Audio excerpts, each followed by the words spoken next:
आठवते का हिंदूंनो, 10 नोव्हेंबर 1659ची घटना. हा तोच दिवस आहे जे आपल्याला देव, देश, धर्मरक्षण कसं करायचं हे शिकवतो.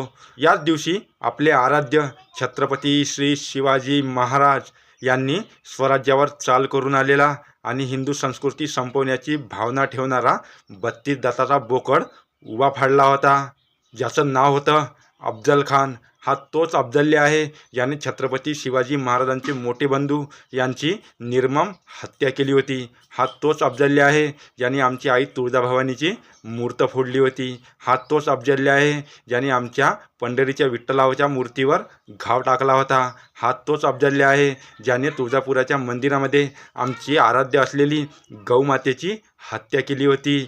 मग काय, महाराजांनी त्याचा कोतळा बाहेर काढला. हा प्रसंग त्या प्रत्येकासाठी एक शिकवण आहे, जो आमच्या देव, देश, धर्माच्या विरोधामध्ये उठेल. पण दुर्दैव आम्हा हिंदूंचं, आज आम्ही तो ज्वलंत इतिहास विसरलेलो आहो.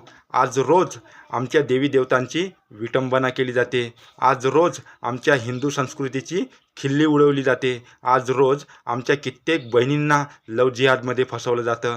आज रोज आमच्या डोळ्यासमोर आमच्या गौमातेची कत्तल केली जाते. पण हे सगळं होऊनसुद्धा आम्ही आज षंडसारखे चूप बसलोय. पण याच्या विरोधात आवाज उचलावा असं आम्हाला वाटत नाही, आणि जे आवाज उचलतात त्याला सपोर्ट कोणी करत नाही.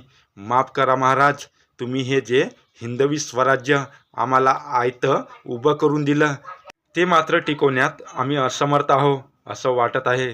कारण आता जे हिंदू धर्मावर घात प्रतिघात होत आहे त्याला कुठंतरी जिम्मेदार फक्त हा हिंदूच आहे. कारण आता काही लोक स्वतःच्या स्वार्थासाठी, स्वतःच्या लोभापोटी त्यांना हिंदू धर्म, हिंदू संस्कृती, हिंदू परंपरा याच्याशी काही देणं घेणं राहिलेलं नाही. आता काही लोक त्याच लोकांचे तलवे चाटत आहे ज्यांनी हिंदू धर्मावर घात प्रतिघात हे करण्यासाठी ते सज्ज राहिलेले होते. आता विषय असा राहिला की तुम्ही जे विचार आम्हाला दिले होते ते आम्ही कुठंतरी विसरत चाललेलो आहो. महाराज, तुम्ही जे हिंदवी स्वराज्य टिकावं, या देशामध्ये हिंदू आबाद राहावा, यासाठी तुम्ही जे त्याग, बलिदान, समर्पण दिलं ते आम्ही कुठंतरी विसरलेलो आहो. आणि तुमचं नाव फक्त आम्ही आज घेत आहो, ते पण घेण्याची लायकी आज आमची राहिलेली नाही.